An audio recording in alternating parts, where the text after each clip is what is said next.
Welcome to The Explainer. Today, we're putting Prologis on trial. We're going to take their Q1 2026 financials and run them through what we call a guru gauntlet of history's greatest investors to find the stock's true value. We're talking a complete, rigorous analysis using the legendary frameworks of Warren Buffett, Peter Lynch, Benjamin Graham, plus some modern discounted cash flow models for good measure. Here's our roadmap for today. First, a Prologis company snapshot. 2, the Buffett lens. 3, the Lynch lens. 4, the Graham lens. 5, DCF and alternative models. And finally, 6, synthesis and final verdict. Section 1, Prologis Company Snapshot. So Prologis is literally the undisputed global leader in logistics real estate. And we aren't just talking about a few warehouses scattered around. We're talking about a massive footprint. They boast approximately 1.3 billion square feet of properties spanning 20 different countries. To put that scale into perspective, that is roughly the size of the entire island of Manhattan, twice over. They are, for sure, the essential physical backbone of global supply chains. Looking at their Q1 2026 vital stats, this company is an absolute behemoth. Trading under the ticker PLD at $132.18 per share, this real estate giant boasts a crazy strong 95.4% average occupancy. But what's really wild here is the sheer cash generation. We're talking $1.44 billion in core FFO for just the quarter, and a staggering $6.9 billion in annual net operating income. Section 2, the Buffett lens. Okay, if we're thinking like the Oracle of Omaha himself, we need to look for a few key things. We want a wide economic moat, highly consistent earnings, manageable debt, honest and capable management, and ultimately, this is absolutely crucial, a margin of safety on the purchase price. Well, Prologis passes Buffett's business quality tests with flying colors. They have a massive, basically irreplaceable economic moat with that 1.3 billion square feet in high barrier markets.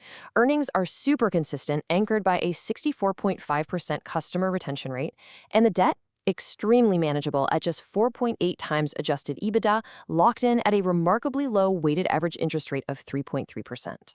Now, Buffett absolutely loves to calculate owner earnings, essentially the true cash flow you'd actually pocket as the business owner. To approximate this, we take their Q1 adjusted funds from operations, which was $1.47 billion, and we annualize it. That gives us a massive $5.88 billion in true, cold, hard cash generation for the year. But here's a quick assumption alert. If we apply a conservative multiple to those $5.88 billion in owner earnings and demand a strict 25% margin of safety, which Buffett almost always requires, his likely buy price sits closer to $105. So what does this mean? It means that at the current price of around $132, Prologis is a wonderfully incredible company, but it's currently trading just a bit too expensive for Buffett's blood. Section 3, the Lynch lens. Switching gears to Peter Lynch's playbook. Under his categories, Prologis is what you'd call a classic stalwart. They are way too massive to be considered a fast grower, and their recurring lease revenue makes them way more stable than a pure cyclical play. They're a massive, established entity offering steady growth, solid downside protection, and a highly reliable dividend. Lynch was also a huge fan of a strong balance sheet and favorable insider activity.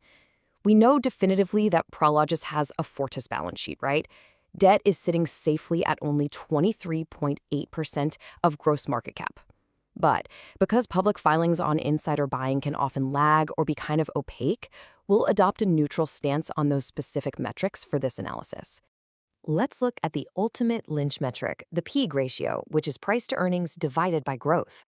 Taking an annualized net earnings per share estimate of roughly $4.20, we get a trailing PE of around 31.4. If we assume a generous 10% future growth rate, we get a PEG ratio of 3.14. Since Lynch generally looked for a PEG of 1.0 or lower, he would definitely view Prologis as fully valued or maybe even slightly overvalued. So for Lynch, this one's a hold at best. Section 4, the Graham lens. Okay, time for Ben Graham, the godfather of value investing. Running Prologis through his defensive investor checklist is kind of like a tale of two halves. They easily pass on adequate size with a massive $130 billion market cap. They easily pass on strong financial condition with an incredibly healthy 6.4 times fixed charge coverage ratio. They even pass on earnings and dividend stability.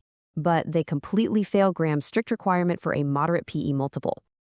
Let's actually run the math here. We plug the numbers into Graham's famous intrinsic value formula, the square root of 22.5 times EPS times book value per share.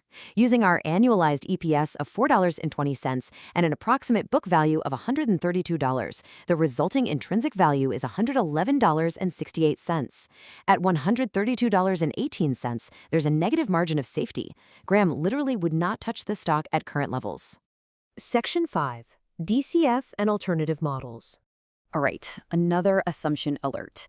Building a discounted cash flow model requires specific inputs.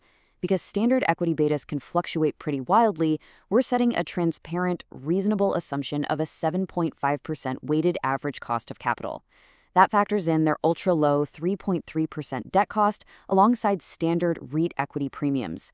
We're also assuming a 2.5% perpetual terminal growth rate to reflect long-term inflation and rent escalations.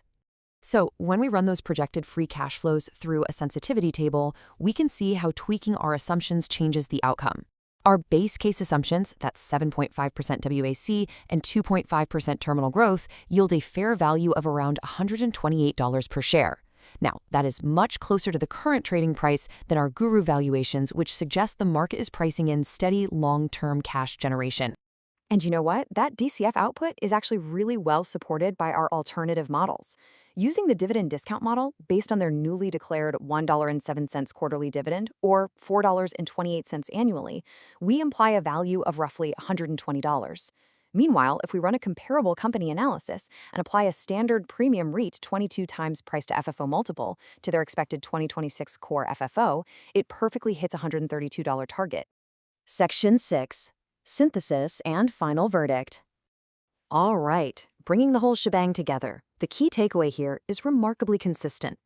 Prologis is an incredible, world-class business with massive physical scale and a true fortress balance sheet. However, across the Buffett, Graham, DDM, and DCF models, the fair values range from $105 to $128. At a current price of $132.18, it simply lacks a margin of safety for classic value investors, making it a definitive hold. But wait, before we totally close the book on this, we have to ask ourselves, what are standard financial models missing? Actually, when you factor in their massive solar capabilities and a staggering 5.6 gigawatt power pipeline currently secured or in advanced stages, Prologis is fundamentally evolving. They're not just a landlord anymore. They're rapidly becoming essential digital and energy infrastructure. Because as their chief energy and sustainability officer points out, the logistics real estate sector is transforming entirely due to power demands. Which leaves us with this final, kind of provocative thought to take away. Are the old-school value frameworks of Buffett and Graham fundamentally failing to price in this massive energy transformation? And is the premium you currently pay for Prologis stock exactly what you have to pay to own the electrified future of global logistics?